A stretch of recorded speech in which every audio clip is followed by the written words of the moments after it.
Okay, good evening everyone. Bonsoir à tous et à toutes, and welcome to tonight's presentation of OTF Connects, titled Inquiring Minds for the Future with Jen Apgar. We have a relatively small class tonight. It's always a great opportunity for participation, to foster participation.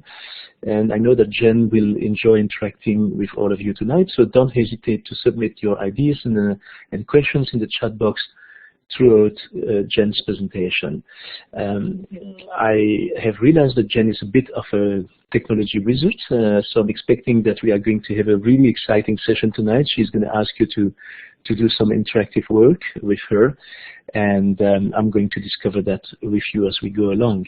As usual, I would like to thank you all for taking time away from your families and for joining us over at TF Connects to share your ideas with us and your experiences.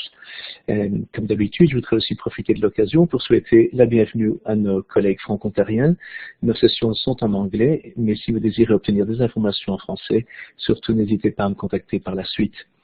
We are definitely thrilled to have each and every one of you with us tonight, and it's also our absolute pleasure to welcome Jen Apgar. Jen loves to provoke and support critical and reflective thinking and the meaningful use of technology for play, for passion, and for purpose. She's an empathetic and curious connector. Jen approaches teaching, learning, and problem solving through a collaborative lens, with learning for all as her primary goal. Jen Apgar is in her 4th year as a 21st century technology coach with the Upper Grand District School Board. She has taught in junior gifted programs for 10 years, and she also holds her specialist in integration of information and computer technology in instruction, as well as special education. So at this point, let's jump right in. Jen, if you're ready, please click on your talk button to activate your microphone, and then you can start your presentation. Thanks. Jen, I can see your microphone, but I cannot hear you. And yeah, that's a little strange because we tested your microphone before the presentation. Make sure that your volume has not been lowered, you know, just above your talk button. Make sure that the cursor there is about halfway in the audio video box. Yeah, okay, I can hear you now. Okay, sorry, it must have been, oh no, I'm probably too loud. Apologies for that. Technology, you know, always fails even when you love it and embrace it. Thank you everybody for being here this evening. I'm really excited about tonight, and I'm cool with a small group. I'm just going to click through to the first slide here. Inquiring minds for the future. Are you curious? And Curious George and the theme will come up later. We are going to be doing some deep and reflective thinking, so it's nice with a small group, and hopefully if you're giving your time on a Monday night, you're not too tired to do so. My first thing I'm just going to ask in the chat, if people could sort of throw in why they came to this session, because I'm really curious. The explanation that I gave was unique, and I just sort of want to know why this session this night. And it can be any reason. If you were in Tessa's session last week and you heard the shout out from her and you like her sessions and you were just curious, if you could just throw that in the chat, that would be great.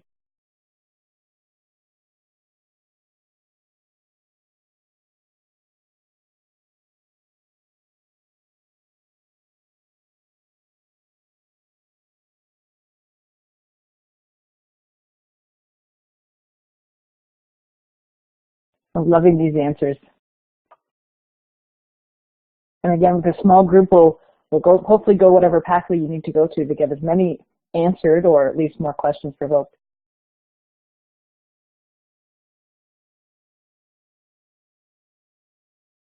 Oh, Lori, I'm glad you're here too. It's great to see some ECEs in the OTF Connects. I know there were many in Tessa's session as well.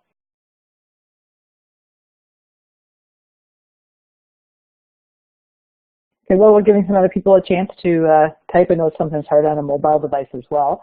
I'll just tell you where I'm coming from for this session, and again, where we might be able to get. So there's just a picture of me, what I look like. where this came from for me. So these are a lot of documents here.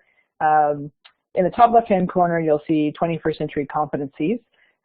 While I'm speaking, if you have heard of the 21st Century Competencies document, if you could throw a check mark in, because it's not super well known, and I know Michelle is putting all the links into all of these documents. I don't expect you to read them now.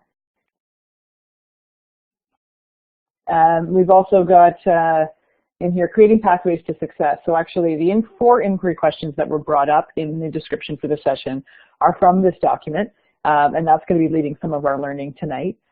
Learning for All is a document that supports growing success for students with special education needs. So that's where that one comes. We have here the Equity and Inclusive Education document. One of my favorite documents, even though I've not formally taught full-day kindergarten or early learning. I love to, and my philosophies definitely go there.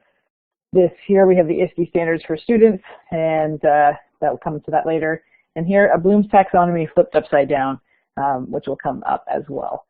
Just another quick question. We've seen where some people are from. Just curious, if you could put a check mark if you are with a public school board, or a X if you're with a Catholic school board.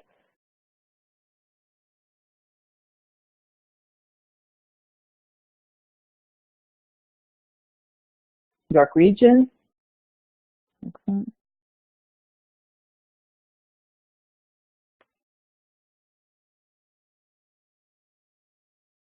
I think mostly public. The reason that I asked that is actually these inquiry questions,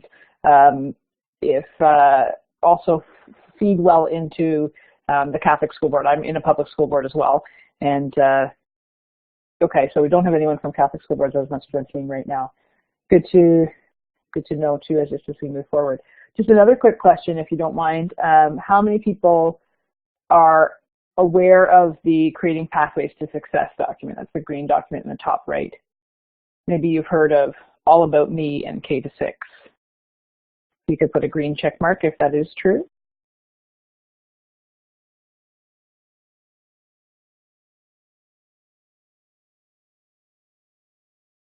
And it's totally okay if you haven't, because I'm just going to introduce it and just know if we have any other experts in the room. Okay, and in the next slide, I've brought up here Curious George again. And Curious George in a space monkey suit. And the quote here, the development of a reflective mindset gives learners the ability to turn every experience into a learning experience. So that's what we're going to be doing today, is really reflect ourselves as educators. And the monkey. So I've been doing this work in my school board, not this exact webinar, but some work around a lot of those documents that I've been thinking about. I've been involved with the 4 inquiry questions that are represented here, and doing some work in the 21st Century Competencies, which are the transferable skills that students will need to be successful in the 21st century in which we live. And I was talking to a colleague of mine about how I really wanted to make a representation of how these things were connected. And it ended up looking a bit like a space monkey. So that's where that comes from. And we're going to break that apart as we go through our learning journey together tonight. So to take the sort of the brain part of our space monkey, as we're learning here, we've got here the cognitive, interpersonal, and intrapersonal domains. And one thing that's been found in some recent research is that education historically has focused a lot on the cognitive domains, but that getting into deeper learning, and that means transfer across contexts, really involves activating those inter and intrapersonal domains as well. So that's something that we're going to do. We're going to activate those tonight, so hence the need for energy on a Monday as we move forward in this work. So we're going to be reflecting our inner monkeys tonight. Outside of the brain, or sort of where the brain is contained, there's going to be our guiding questions. So these guiding questions are, who am I? What are my opportunities? Who do I want to become? And what is my plan for achieving my goals? So again, we're going to be looking at these through our educator lens, but these are 4 inquiry questions that, as part of the Creating Pathways to Success document, students are supposed to reflect on over the course of the year. Now, interestingly, in the most recent negotiations for ETFO teachers, it did come out as part of a document possibly related to that, that it's not mandatory that students keep a portfolio of their work around these core inquiry questions, but they are supposed to be reflecting on these over the course of the year. And the quick history behind that is Creating Pathways to Student Success used to only be a grade 7 to 12 document. And at that time, what the ministry realized is that if students just sort of think about the future, starting in adolescence in grade 7, the focus isn't looking back at all their strengths over time. So it's really wanting to honor that as students develop, that they can go back and look at these questions, if there was a portfolio kept, which we'll talk about as well as them having the opportunity to think about these questions from an earlier age. So those are going to guide our learning tonight. And next, the pedagogical approach we're going to be using is the experiential learning cycle. So just going to read this to let it solidify for you. The simplicity of this learning cycle makes it appropriate for learners of all ages, so we can do it too. By altering the reflective questions and prompts at each stage of the cycle, educators can adjust the complexity, focus, and depth of the process to suit the developmental needs of the students. So in this case, you're going to be the learners and I'm going to be the facilitator. So that's the approach we're going to look at as we go through our learning in this webinar this evening. Next, some transferable skills we'll be exploring. So these are from the Framework of Global Competencies, which we'll have a link to as well and we'll reference again later. These make up the body of our curious, inquiring space monkey. And we have here self-directed learning. So that's metacognition and thinking about learning. And so we had that's sort of the on top of the head of our monkey. We've got sort of the heart of our monkey, and that's being a good global citizen, and we'll talk about that. And then collaboration and communication, which are foundational, like the legs.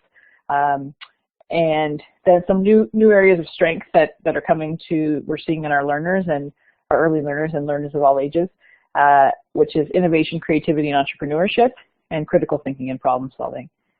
And just to give you a chance to interact too and to give me some more context, if you could just throw in the chat pod what age of learners or what grade of learners you are supporting most in your current role. So again, for ECE, that would be kindergarten. It's got Amanda's got grade 1, 2. Kindergarten, okay. Grade 5, 4, kindergarten, okay.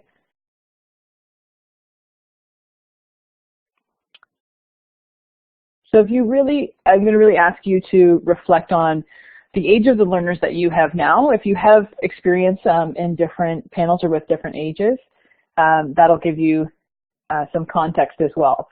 But good for me to just have an idea of where we've got some early learning and early primary right up to junior. So that's great. That's who this was geared towards. So we're going to ask some questions in our sessions, and I won't read all of this wordy slide, but the idea is we're going to be doing something together. And when we get into that, actually when I say together, you're going to be doing something as an individual, but we will be doing some collaborative sharing and reflecting out loud together in the webinar.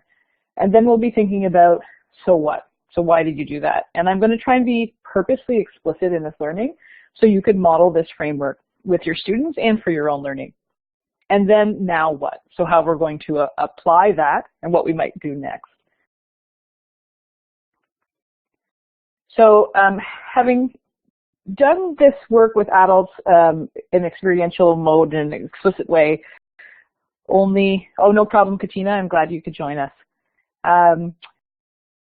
Katina, when you get a sec, if you just want to throw in the chat pod what school board you're from and what grade you teach, that'd be great. Framework and norms for growth. So experiential learning is possibly in an early play-based learning if you're comfortable and that's a mode that you like to teach and learn in. You might be familiar with it. For the rest of us, it's kind of cloudy in K to 6. Experiential learning, sometimes people say, well, you go on a field trip and you've had an experience. And that's true, but it's more what happens after that, and that's the doing. So that's the what you did. So for it to be effective and move through these stages, some things need to be true of the learner. So tonight you're the learners, and so I have here you representing the seed. So to participate, you need to be willing participants. So check mark, you're already here. You're willing to try, hopefully.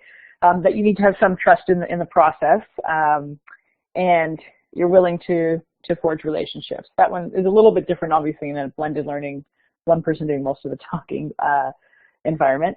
And then you're going to reflect. So what you're going to do is have intellectual humility, and this is a new thing I've just learned about. I've tweeted out about it a couple of times, and I don't think I included the link to that, but I will share that with Michelle. The idea of intellectual humility is not being humble that you're smart, which is what I thought when I first read it, but it's about the willingness to be open-minded and have your learning shift. So in order to reflect, we really need to be in that stance. It's a bit like a growth mindset, but it's also a willingness to understand. You need to believe or trust in the benefits of reflection. So when I ask you to do some reflection, if you are just phoning it in or being compliant, in the learning module like this type of webinar, probably that wouldn't be true. You just quietly log out. But you want to believe that it's going to be useful to you, and you want to be willing to grow the understanding of yourself as a learner. And then you need to have a willingness to attempt and grow through meaningful, authentic, reciprocal feedback. So that's something that we're going to try and do as we go through this evening. So what do I need to do? And the slide we have here now, this represents I wanted to represent soil and sort of hands holding this.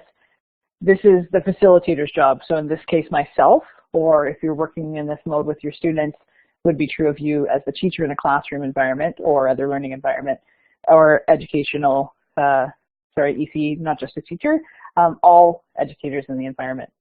So I want to have an accessible activity. So again, you're all, even with some technical difficulties, able to access this learning tonight. We want this to be a safe environment. And so what that looks like, hopefully with adults, is just, I can give explicit things that, what you're saying in here. Obviously, this is being recorded, so that's a little bit different, but you don't have to share anything that you don't want to. You have the right to pass. I will treat you with respect and dignity. And I'm going to intentionally select activities that make sense for the learning. And then we're going to have some structured time after participation to reflect. And this is something myself as an educator that I feel like I have not yet given enough time to my students. So whether that's think time or wait time, but everybody processes learning in a different way at a different speed. So doing that within a webinar within an hour and a half is a little bit different, but trying to purposely do that. Provide some accessible resources for you to capture reflection. So I've tried to do that, as well as embed some technological resources that might be new to some of you. If you're on a mobile device and that doesn't work for you, then I will be flexible and we'll find things that work.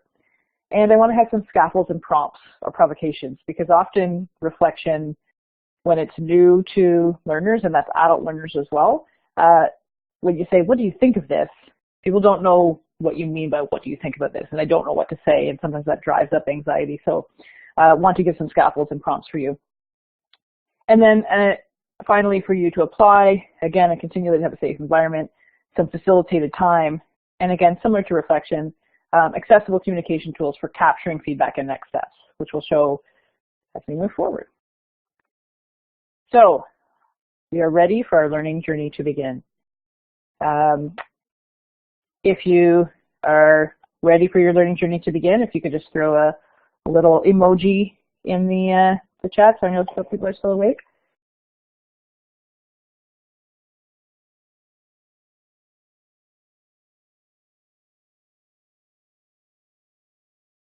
Excellent. Okay.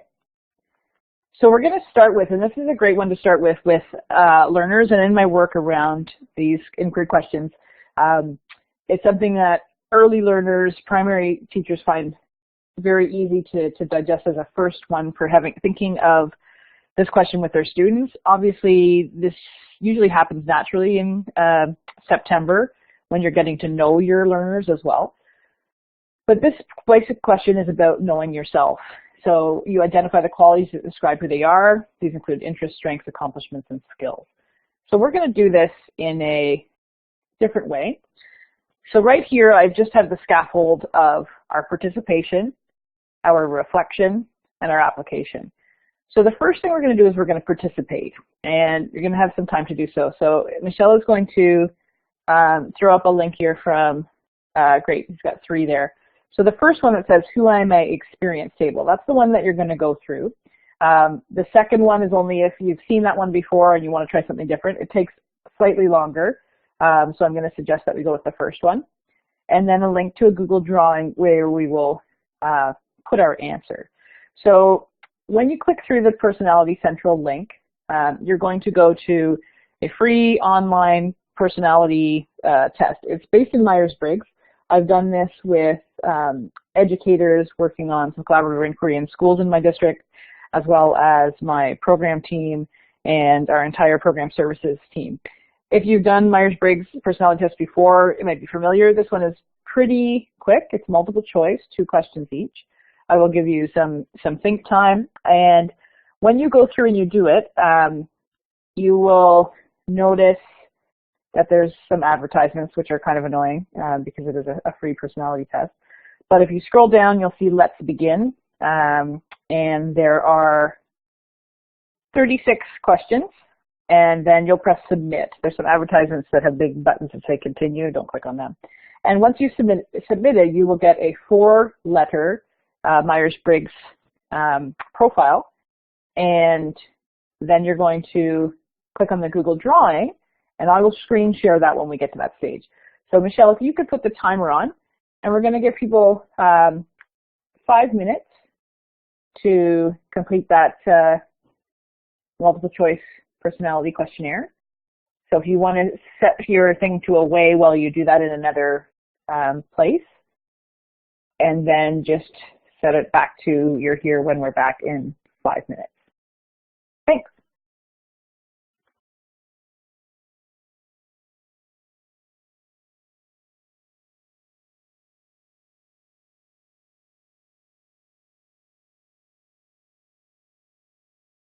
Okay, I know some people might still be just finishing off, so if you can just hear me in your other tab, allow you to finish. For those of you who are finished, I'd like you to click on the drawings, and I'm going to try a screen viewing application sharing. Let's see if this works. It looks like it does. So I can see somebody's in there now moving their little card. So what I've done is once you've finished and you know your 4-letter profile, what we have here is a Google Drawing, and I sort of made sticky notes of each of the little profiles. So if you can move yours in sort of towards the center, I didn't know how many people we were going to have and what everybody was, and then we can have a discussion about that. So if you haven't used this tool before, I'm not seeing it moving on my mobile one, but I'm seeing it moving in the live version. So I'm going to go back to this here. But I do see some people are in it. Let me try this one more time, the application sharing. This posting is paused. So maybe I did it in the wrong order. Let me go.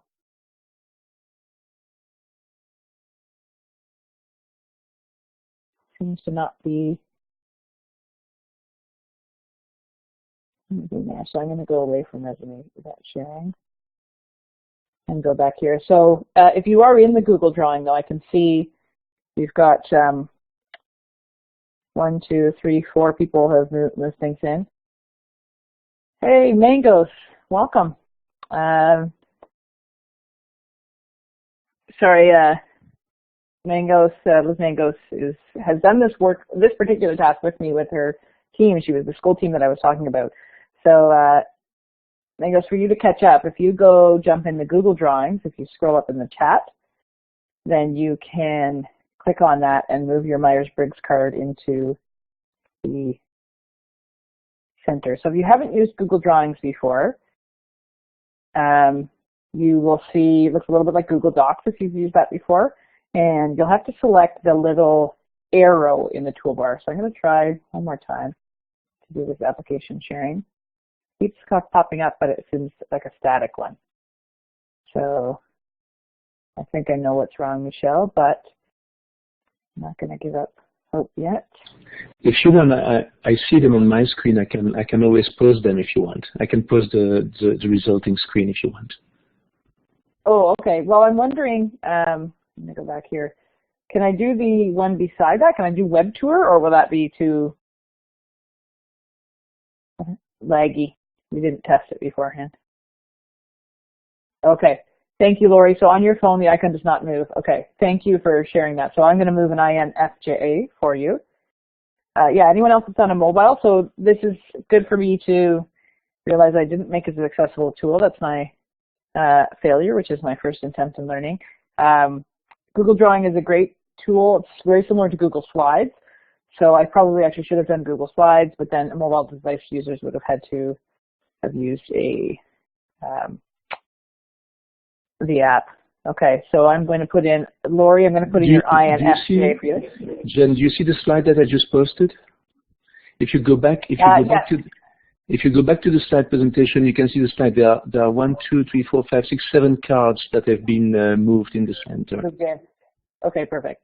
So I'll just move one in for, actually, if someone who's in there will be collaborative. Can someone move one in for Lori? An INFJ. It's the person in the couch on the far left. Actually, I think that right there. Oh, we got, yeah, perfect. Someone did that. Thank you very much. So interesting to sort of look at our spectrum here. While we're still looking at this, can some people write in the chat whether they had done Myers-Briggs before? So yes, I've done it, or no, this is new to me.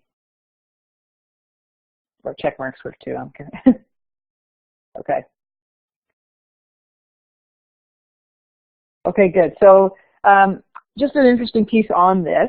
This is what we're going to start some of our reflection on. Amanda, it's very accurate. I found that as well. And the other, if you have time in the link the other time, the 16 personalities, after I told somebody that I was doing this with some teacher learners around our mindset and working together in collaborative teams, they said, oh, have you seen the 16 personalities plus one? So it's similar iconography, takes a little bit longer to do, but it's a good one as well. I've also, not this test because I've been out of the classroom for 4 years, but I used to do this in True Colors with my junior students all the time to help them understand who they were as a learner. And we'd actually, our name tags that we had for supply teachers, we'd put our colors or our Myers-Briggs profiles on there to figure out, recognize our diversity as learners. So thank you for throwing those in, Michelle. I'm just going to go back to this one. So just get some reflection questions. How, and again, you haven't had time to read the whole profile, but for those of you who've done it before and it's sort of refreshed, how these characteristics might influence your thoughts and actions as it relates to your own learning, and how do those thoughts and actions affect your development as a learner in the 21st century? So again, a teacher learner. And as we're going to move to, I did put another slide in case that didn't work at all. One thing for us to think about as a group. So who are we as a group? And to go back, so we don't know each other, but we've got a good mix of the different profiles. We seem to have slightly more introverts than extroverts. And that's the one that pops out to me first. And how might your personality connect to how you approach your learning during and after this webinar? So again, this is just meeting people in a blended environment. It's different if you're an introvert. Maybe this is a domain or a way of learning that is preferred to you because you can be quiet and do things sort of at your own pace, leave when you need to. And how might this impact us as a group if this learning was to continue as a collective after this webinar? So how, just to reflect on how our diversity of a group, if we were to continue this learning, would we choose the same modality? Possibly some people who share in the chat a lot and really get reflective and are out there. If we wanted to do that in a face-to-face environment, that might look different. And then ourselves as educators. So how might reflecting on the profiles of my students help me support their learning around the 4 inquiry step inquiry process? So again, if you have early learners, likely they don't have the reading levels to go online and do the personality test themselves. But as you become more familiar with your profile, and again, if you work in a learning team, the profiles of other people that you work with closely in your classroom, again, if you're in kindergarten, how might that impact how you interact with each other, what you model for your students? And as I reflect, I think in some ways I was the best and worst teacher for students who had the exact same profile as myself, which I happen to be this one that looks like a partier with a backpack on, an ENFP. So as I reflect on this now is if students who are the opposite of me, how might I change my approach and teaching approach with those learners? And so that's what we're thinking and reflecting on. So as we move forward, what might we do with this? So this particular example is something that a student might think about in a portfolio. So again, not assuming that they've done this, but again, you could do this easily with junior students. How might they reflect on this? So I've decided to show you some technological tools here that I mentioned as well. So in the Who Am I section, I've got here a screenshot from Seesaw and a screenshot from FreshGrade. In both of them, I was a student who posted the poster. So again, if you probably didn't get to see the big poster because we didn't have time, but if you go back to that place, you can get a poster about each of the profiles. So just a quick check-in here. Michelle has given links to both Seesaw and FreshGrade. In my school district, those are not tools that we pay for, so they are not board-sanctioned tools. However, with principal approval, some teachers do use this for portfolio documentation. Just if you can throw a check mark in if you use either of these tools, and an X if you do not use either of these tools, just to give me an idea.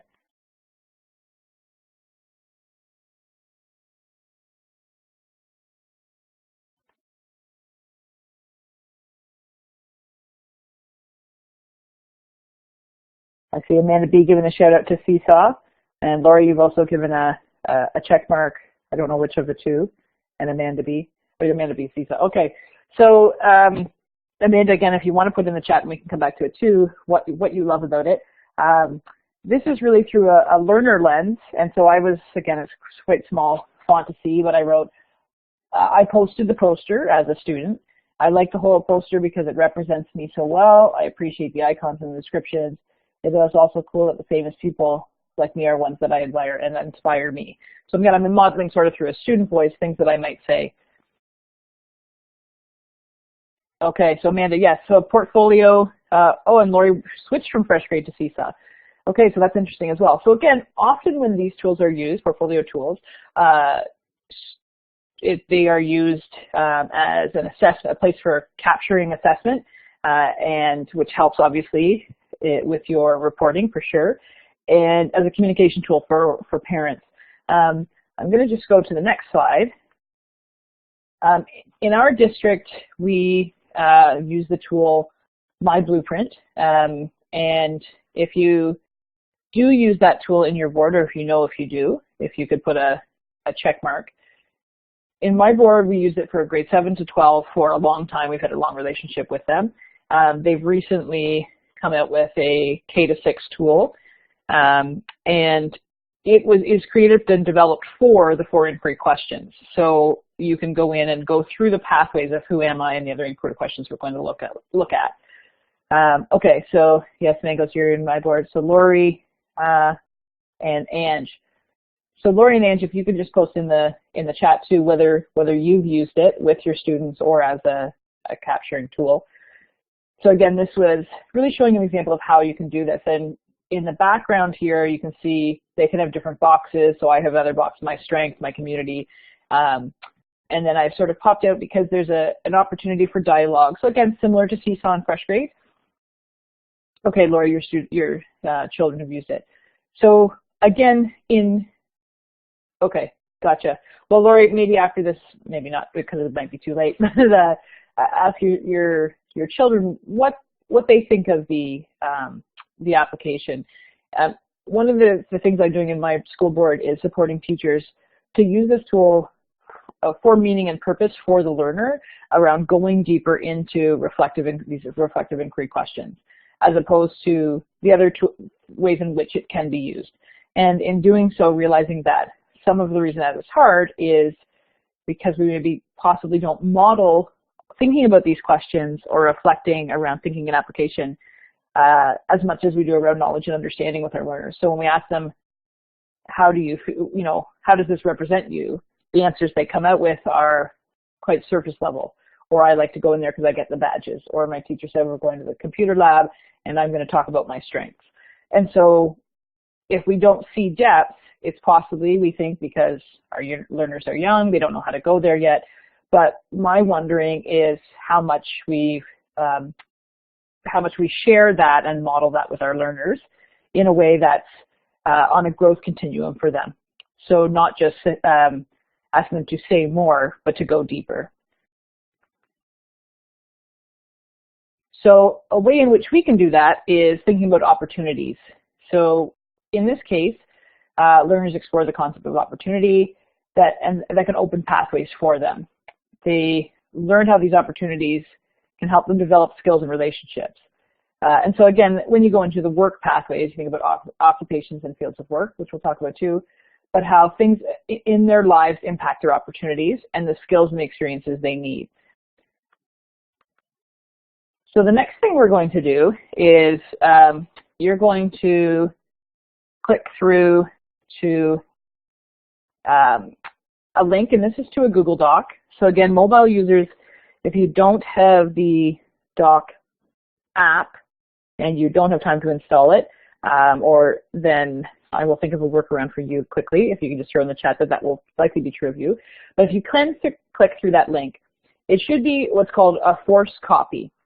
So in Google Docs, you can have it where it says you want to copy this. So you will say yes, and then you'll have your own copy. And what that is, and I will see if I can screen share it, or possibly Michelle could, if you don't mind. It's a part of my resume, cut and pasted with things put out of it. And I want you to go through it and add at least 2 new bullets that you wish you could add to your resume if you took on some new opportunities related to your role as an educator. So for example, possibly that's something formalized, as you can see at the top of the resume, or it's attending something. So, I mean, this webinar is one opportunity, but so if you can go in and imagine yourself through a lens of what are 2 new opportunities that I want to, or I could imagine, and you can imagine big, so that could be true of me in my pathway as an educator. So if you're having any technical difficulties, jump in the chat. Otherwise, I'll give you, if we can set a timer, Michelle, for 3 minutes.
Okay, if you could show when you're back in here, you're welcome to keep. That copy is for you to keep, so you can reflect on that another time.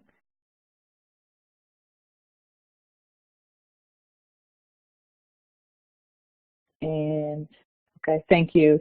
Yeah, can you just throw a check mark in like Katina when you're back in?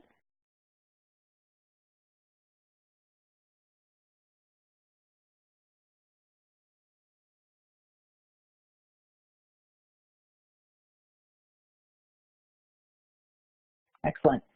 Okay, so in the reflection piece, I want you to think about how will choosing to follow these opportunities positively impact you as an educator.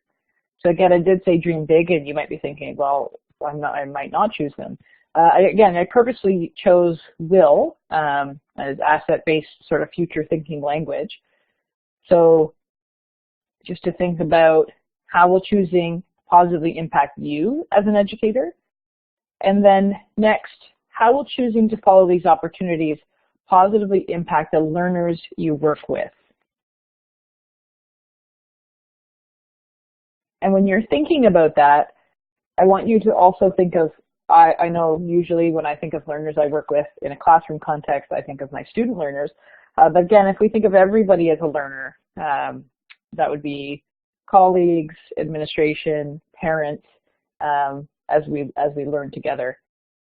So we're going to do some sharing now. I would like you to reference the tool. If you're on a mobile device, you can put it in the chat.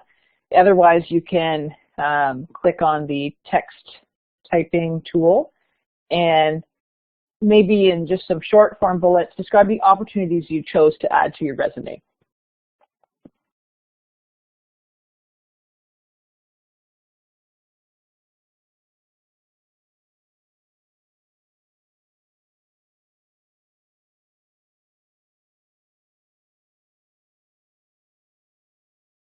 So again, I'm trying to have a safe space. If the reason you don't want to do that is that you don't want to share with the group, then I respect that.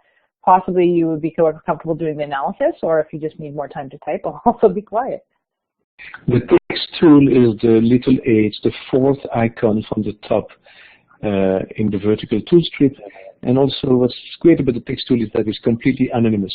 So nobody knows who is typing what, so you feel free to go ahead if you're shy.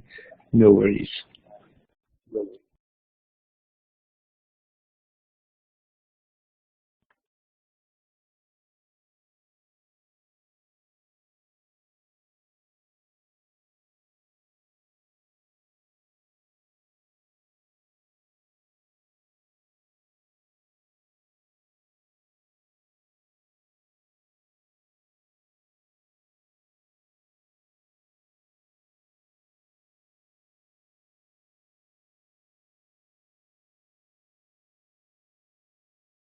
Okay. And even if you're still typing, or if you don't want to type, or can't type on your device, to reflect on, why do you think you chose what you did?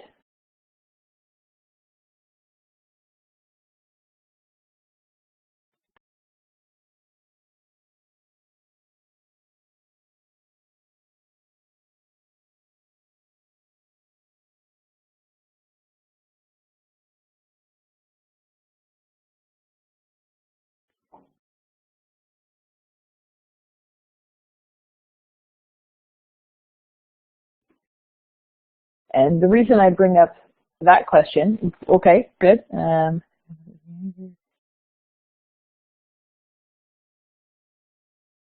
Okay, thank you, Amanda. And if it's easier to go in the chat, that's fine too. I found when I was in Tessa's that the other tool was glitchy. So even if you can use that tool, if you prefer to type in the chat, that's fine too.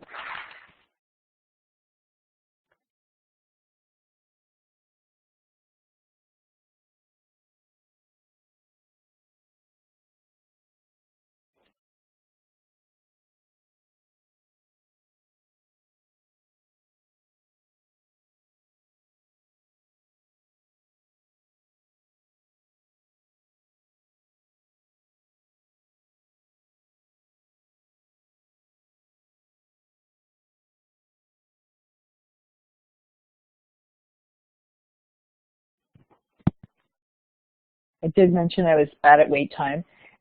Oh, we got more here. Okay.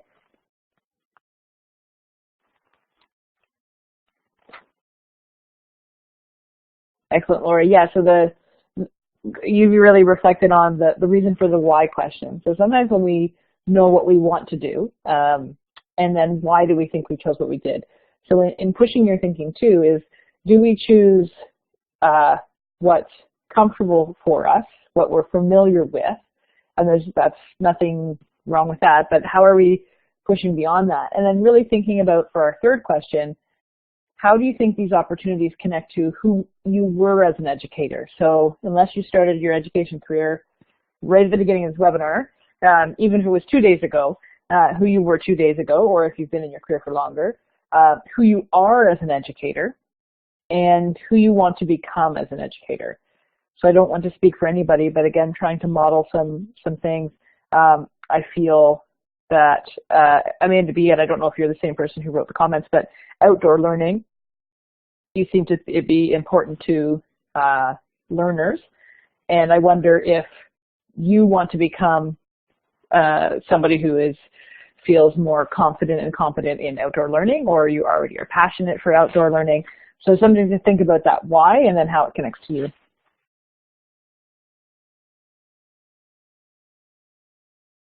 Oh, Ange, I love that, the depth and complexity in that answer. And again, as educators ourselves, practicing how to write these and think about these questions, and then how we might prompt similar answers from our students appropriate to the age level that they are, but about their lives.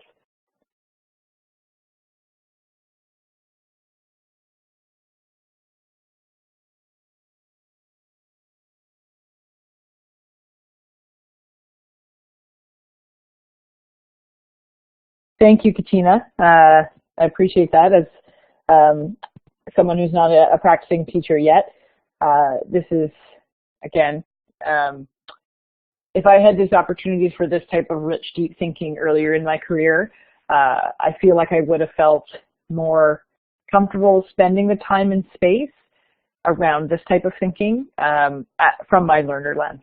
So I appreciate that you appreciate it.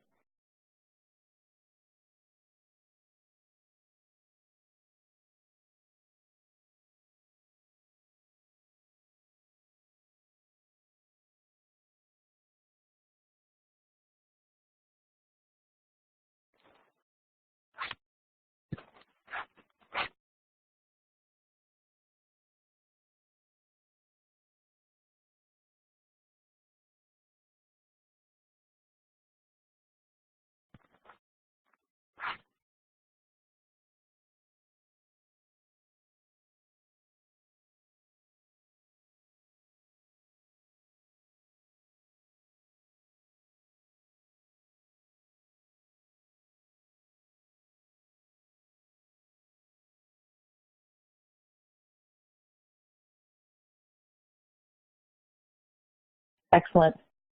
So I'm really liking even to watch the flow of thinking as you go through this sort of sharing, analyzing, and connecting. So as we think about these opportunities, I think we're ready to move on. I'm not seeing any more markers still floating. So opportunities. Then we come into, who do I want to become?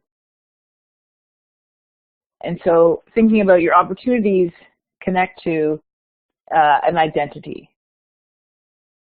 So if we move forward, and now looking at the slide, I think I cut and pasted the wrong piece into that. But moving forward here, who do I want to become? So in this case, I've picked 3 YouTube videos, and Michelle will post those in the chat here. I'm just going to talk about them because the one is 2 minutes and 10 seconds. The rest are all just at 2 minutes or slightly under. I think it might break things up to come back and talk between each of them. So I'm just going to do some preamble before you go directly in. In the first column, so thinking it through our action lens, considering who you want to become as an educator, watch the following video. So again, Katina, for yourself, is not yet a practicing teacher, but again, in forward thinking, to have a look at that video. And then how do your goals support you in becoming an educator for the learners of today? So again, the goals that you put forth before, how might they be connected to what you see in this video? In the second video, it's thinking about what other factors impact what today's learners feel they can become. So these are in order for a purpose. And how might we foster a learning culture that allows all students to see themselves in a diverse range of opportunities? And then finally, for our last video, what mindset and pedagogical choices will grow educators and elementary students today? And then after they watch the video, what questions can we ask of ourselves and our students as we plan how we build our confidence and competence, I suppose to say, in 21st century global competencies? So I'm going to give you 6 minutes, which I know is not a lot of reflection time between each, but then we'll come back and do some sharing. So Michelle, if you can add 6 minutes, and if you could watch those videos in order, that would be great.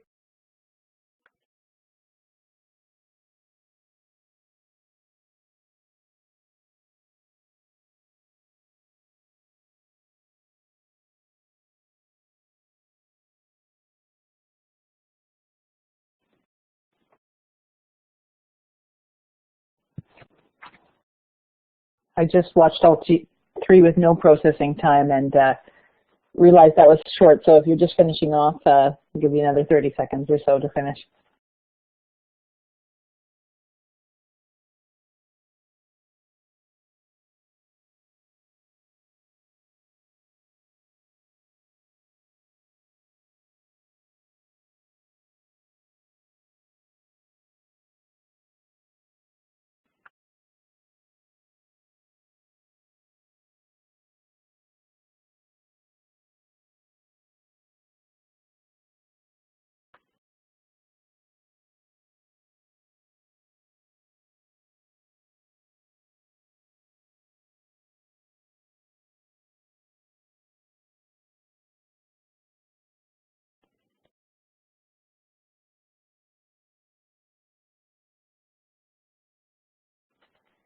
If people could throw a check mark in when they do arrive back. Thanks, Lori and Mangoes.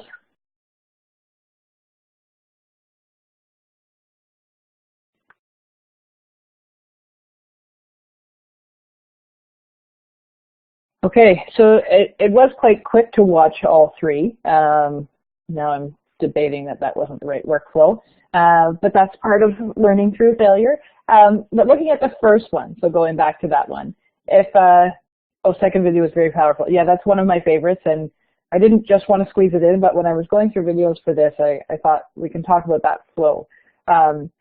So maybe we'll just, in thinking of the world of technology, even if you're not somebody who uses hashtags or is on Twitter, sometimes a hashtag could just be a way of sharing a response to something. So maybe if you could just put in the chat, and the hashtag is just a precursor, so I'll model it here, hashtag scared. Okay, so if the first video made you feel scared about the expectations on teaching today and how quickly and rapidly they're changing, then that would be one. So if you could just maybe do reflective time and thinking how the first video made you feel.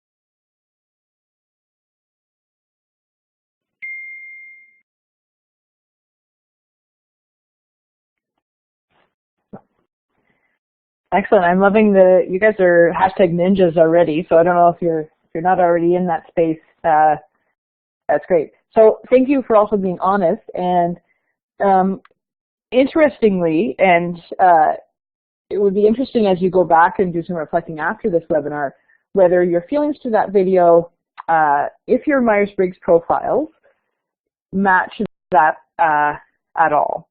because it's interesting. The reason that I got so into using this with educators is somebody that I was working with in another realm had done a podcast, and she and the person she was doing the podcast with talked about people who had intuition, so N as their second letter, seemed to like the idea of risk-taking. So possibly that type of video would make them feel empowered and excited, where that wouldn't be true of all profiles. And so I think there's an interesting tension. I like what Anne said, excited and unprepared. So that's, I guess, the hard thing about life in the 21st century is you can't be prepared in the same way because things change quickly. But at the core of what's important, I think educators who are reflective know where to go even when they feel like they don't. So that doesn't mean they know how to use all the technology or how to code robots with their students, and that might make them feel unprepared or overwhelmed.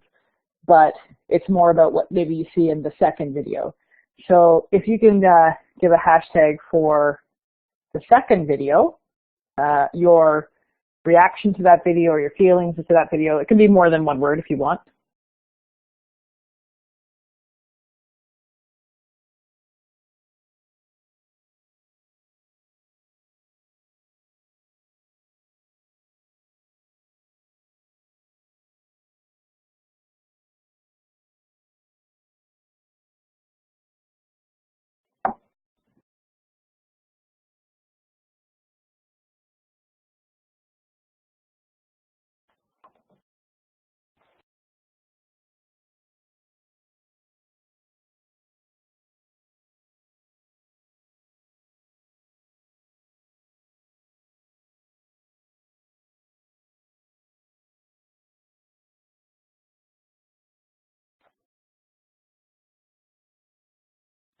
I'm loving how you guys are responding back to each other too. That's one thing I love about web chat. So keep doing that because this isn't about me. This is about your learning. Yeah, eye-opening, progress, but maybe yet not enough. So interesting to think about that too. Going back to the who am I and what we model and where that comes from. And the reason I connected this sort of thread is if you're thinking about the first video, and people's feelings seem to go similarly when I've showed it to them before as yours. So thinking back to your goals that you put in your resume, how do they support you in becoming an educator for the learners of today? So meaning, okay, so to give a good example too, the outdoor learning piece on the surface might not look to somebody like all technology-filled future, but sustainability, mindfulness, relationship to the earth and how we maintain this earth, solar energy, that definitely can fit into that. So your goals are how are they helping you meet today's learners? And then the second video, how might we foster a learning culture that allows all students to see themselves in a diverse range of opportunities? And that relates to in terms of knowing ourselves and our personalities, but also to critically reflect on our practices and how purposefully and intentionally we are making sure we have representation in ways that wouldn't have been true in, if you look at the still shot, in the black and white classroom photo to the left. So something to think about, that we purposely and intentionally are doing that, and that would be not just as it relates to gender, but our FNMI learners and work around truth and reconciliation in Canada, and all other aspects of equity and social justice work. So that comes into that piece.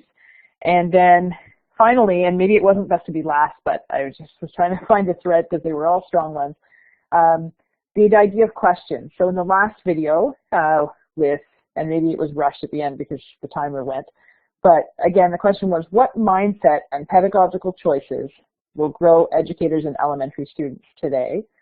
And then what questions can we ask of ourselves and our students as we plan how we will build our confidence and competence, I'm supposed to say, in 21st century global competencies. So we'll talk more about what those are, but maybe just think about this and mindset and pedagogical choices. So how we're going to put our students at the center of learning so they see themselves in today's future. So I'll give you a little bit of time, but maybe if you can sort of put a phrase, what is required maybe it's a change, maybe it's a focus, maybe it's explicit or intentional, that's something that it resonated with you that you might take back into your learning spaces. And maybe it's, I'm going to show my kids the second video and ask them what they think, to something deeper or more personal. So if you can throw that in the chat, that would be great.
So Aziza, you've profound statement there that can be read a lot of different ways. Like it just as it is. If you want to unpack or anyone else wants to jump in on that, I'll leave that there just to. I really like what you said.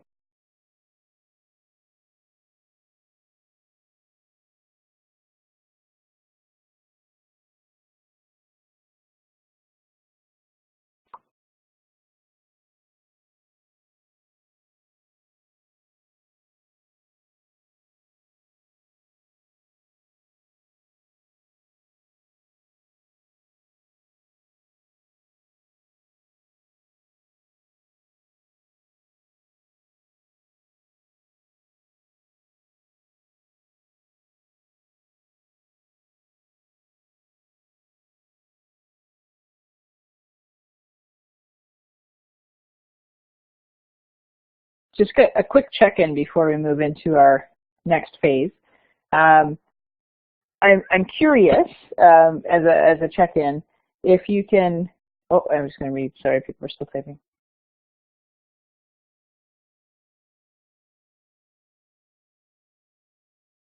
Excellent.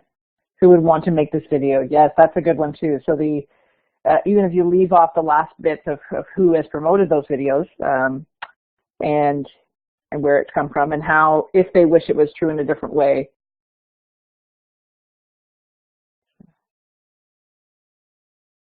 Oh yeah, love it, Ange. And I think,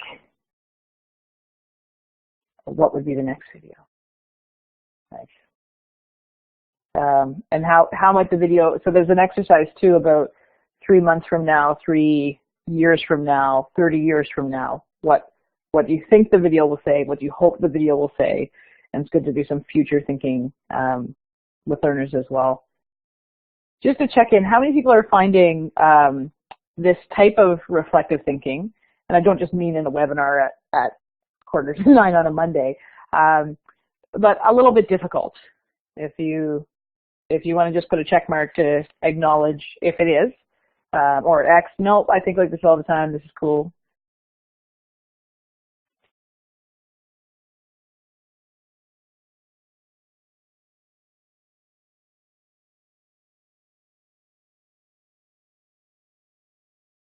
I love the sort of.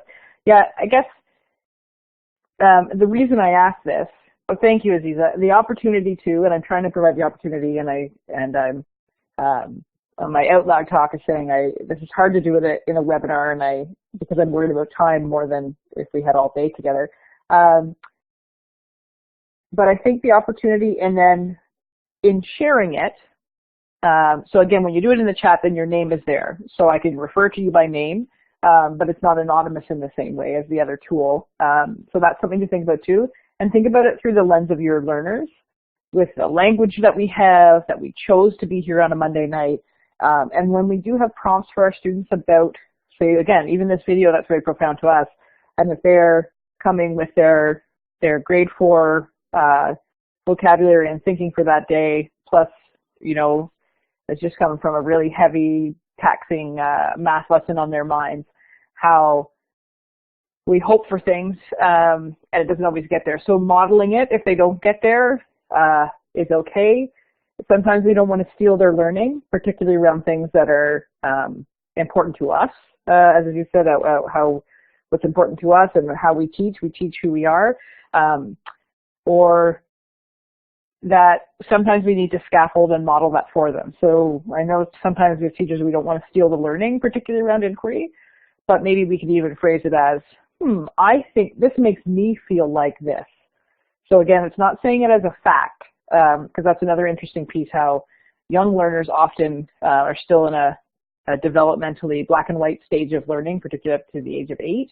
So they might take what you say as their fact. And we want to build critical thinkers but you can still model it if they're not seeing what it looks like yet.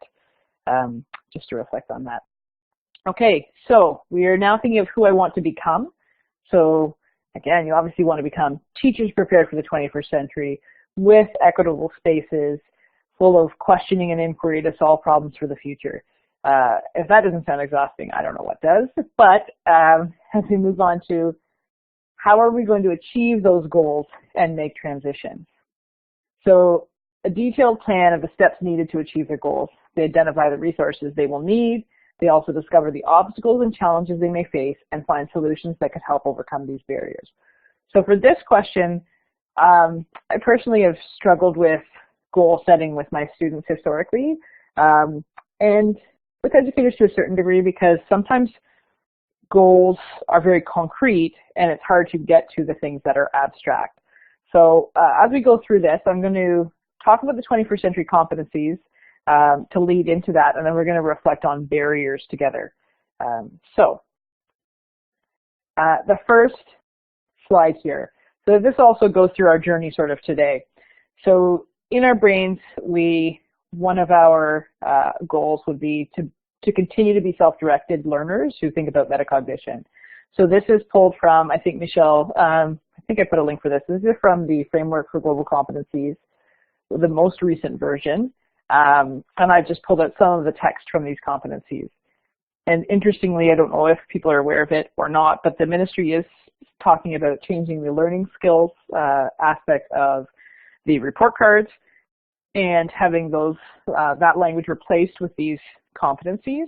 There was talk of this happening September of 2018. The ministry said they won't be ready to roll it out for quite then, but these are good to become familiar with, and you'll see where they're connected. So self-directed learning, we've got the next picture of the brain here. The belief in one's ability to learn, growth mindset, combined with strategies for planning, monitoring, and reflecting on one's past, present, and future goals, potential actions, and strategies and results. So that's where we have spent most of this evening, really thinking about ourselves through that teacher lens.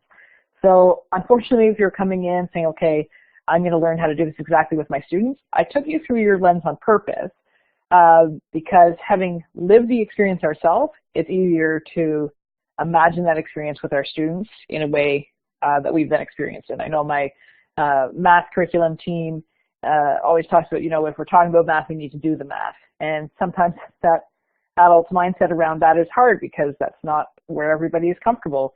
But that's where we started there. And then we go into the citizenship piece, where in our nice space monkey here, created sort of at the core, it's the acquisition of knowledge, motivation, dispositions, and skills required for an ethos of engaged citizenship with an appreciation for the diversity of people, perspectives, and the ability to envision and work towards a better and more sustainable future for all. So seeing some of those themes come through in what some of your learning journeys that some of you shared, that reflects into outdoor learning environments that was mentioned.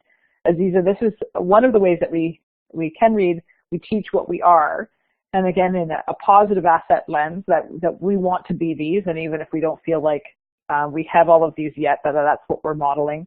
An engaged citizen, and we have appreciation of diversity. So that's sort of our brain and possibly our heart in that picture. And then we move on to what have been sort of our pillars and our legs that hold up our space monkey here. collaboration. So again, collaboration is something that we've been in a lot of our curriculum and we talk about together. Students exist in a collaborative because we exist in classroom context, whether you're in small groups or as a whole learning environment, as a whole school community. You want to participate effectively and ethically in teams.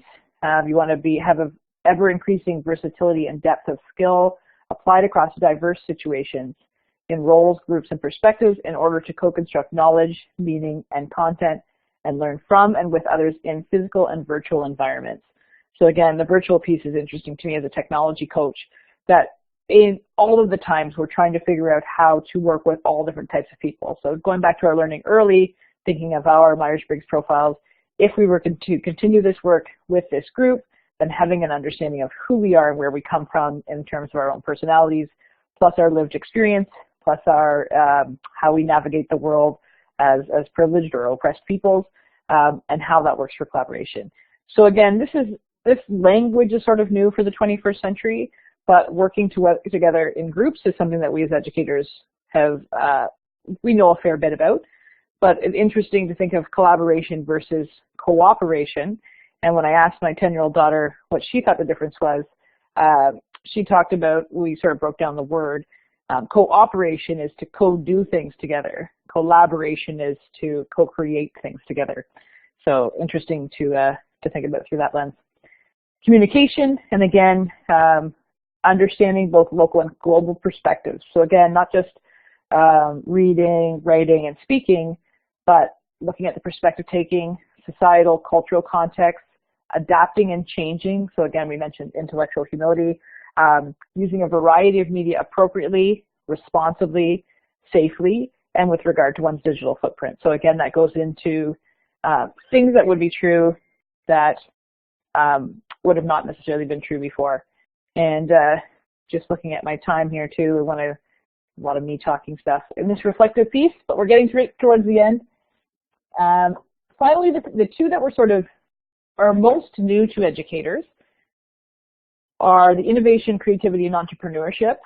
So looking at new ideas and, again, social, environmental, economic problems, but problem solving, leadership, risk-taking, non-conventional thinking, experimenting, new strategies, techniques, perspectives through inquiry research, but also in your maker spaces. If you have library learning commons, if you're practicing coding with robotics in a playful way, or in your kindergarten playing spaces, a lot of this is happening. It just fits well within the 4 frames of the kindergarten document as well. And critical thinking and problem solving, very much involved in the math processes, but also willingness to achieve one's potential as a constructive and reflective citizen. So building together and reflecting together. And it's deepened when situated in meaningful, real-world, authentic experiences. So again, this process for you tonight was supposed to be authentic to you as an individual educator, meaningful to you, and based in your real-world context. So given all that, say your goals are to you look at your specific sort of strategies you put in your resume. If it was attend more workshops or do more things, then you will, if you invest the time, you'll do that. It's also investing the processing time and the reflection time as well. And obviously, if you stay through to the end of this, you're up for the challenge. So in reflecting on innovative pathways, this is from a ministry session not too long ago. That's why it's tilted, because it was a photo on a camera. The ministry is focusing on this. They've restructured some of the things that are occurring in the ministry, and they are publicly saying that this is what they want to do. They want to embrace change. They want to scale and systemize. They want to have leadership everywhere. They want to focus on student learning. Notice how it doesn't say student achievement. Optimistic, confident, and innovative. Collaborating, co-leading, and evidence-informed. So great. Yay. Supported by the ministry. Awesome. All those documents say that. But then this happens. There are always barriers. So the system, that might be the system locally where you are. And again, I'm not inferring that all of them are a barrier, but sometimes that is a barrier. So your actual school culture, and that might relate to mindsets. Lack of resources. We don't have enough things to do this stuff. The good thing about thinking is it doesn't require a lot of things. but again, it does require the mindset. And you want support to feel safe to do this. We talked too about how safety is important. Curriculum demands, and that's why embedding things into the curriculum and connecting and integrating, which I'm sure there's lots of other good OTF sessions that talk about that. And then social challenges, what's going on in the world could be a barrier. So there is a link for this too. This is a great sketch note by Sylvia Duckworth, and it's just talking about hurdles, and this is around technology, but you can look at it in the context of inquiry-based learning or any of this type of work. Conviction, so then the tip is teachers need to be convinced that technology will enhance their lessons and will be beneficial to them and their students. So how do you convince yourself? How do you convince others? Who do you talk to? People you trust, and so on. And knowing that we're late for time, you can unpack that with the link that Michelle just will throw up there shortly. I think I gave a link to that. And finally, third to last one, this is talking about an innovative planning process. So this was shared with me at a strategic planning, and I love it, though it's sort of hard to understand. So if you start at the environment and you have the present is back here. So the vision of what you want. So if you want your classroom to be a classroom for the 21st century, whatever you imagine it to be, it's right for your learners in your context, then you need to have your desired future, which is your ambitious choice.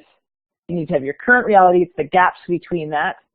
And then your idea generation is thinking about how you're going to cross this. So if this is a river, and you got to figure out which stones you're going to get to your future. But as the water moves in different ways and things you don't have control over, then you have to reevaluate your strategy as you're doing it.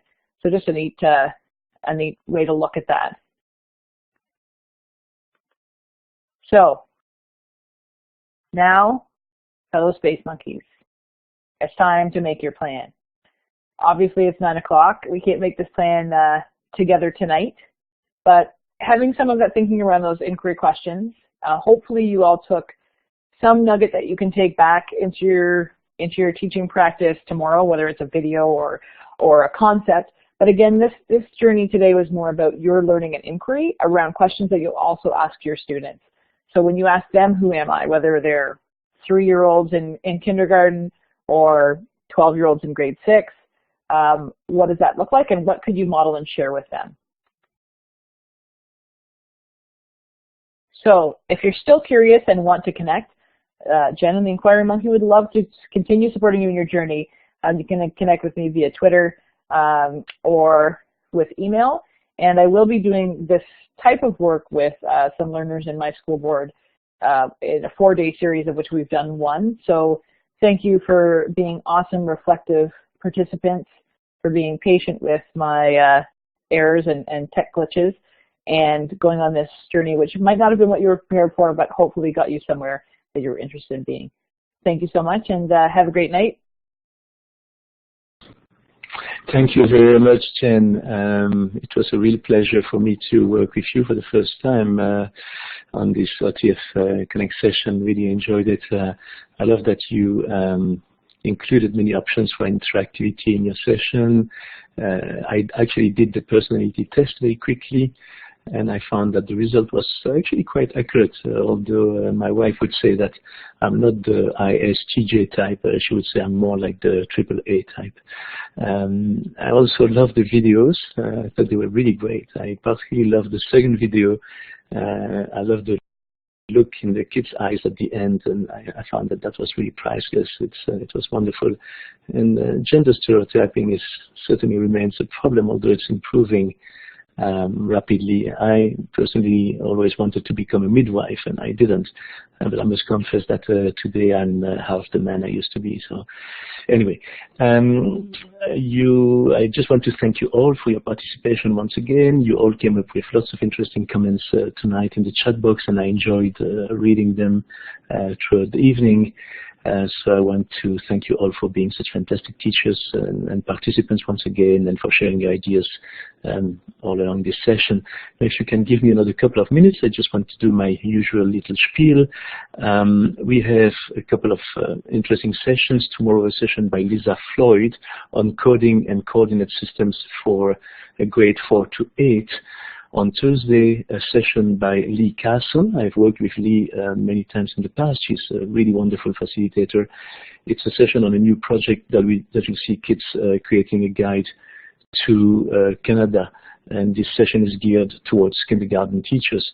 On February 21st, a session by Jennifer Cronenberg on problem-based learning, and on February 22nd, a new session by Brianna Miles on thinking globally and acting locally. And she's one of our new facilitators for 2018, and we still have lots of places available for that session on February the 22nd. I'm just going to paste the links for you in the chat box if you just want to go and visit our calendar page and see what sessions we have in the next few days. Also, I would just want to remind you that if you are a teacher and you have completed additional qualification course in mathematics, technology, or kindergarten, you may be eligible for $450 subsidy, and I'm going to paste the link in the chat box for you to apply to this $450 subsidy. Here it is.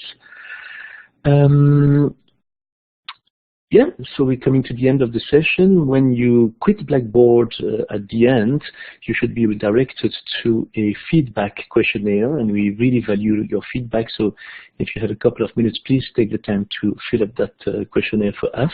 And when you have completed the questionnaire, you will be redirected to a second page where you can enter your name, and you will then receive a certificate of participation to this training session that you can add to your professional resume. And if you don't have the time to do that today, don't worry, because tomorrow we'll send you an email with links where you can also find this information. But I will also post for you in the chat box the link to the feedback survey and to the certificate of participation if you just want to grab them right now. And I'm also going to paste in the chat box the link to the resource page for Jen's presentation. And that resource page will have the recording of the session as well as all the links that we have shared tonight. You will find everything right there on the OTF website. So that's it. I'm now going to end the recording of the session. Please feel free to remain online if you wish to ask Jen additional questions once the recording is ended. Otherwise, I wish you all a very, very good evening. Thank you once again for your participation in tonight's session. We certainly hope to see you soon on OTF Connects. Merci à tous, et particulièrement à Aziza en français. Et bonne fin de soirée à tous et à toutes. Merci.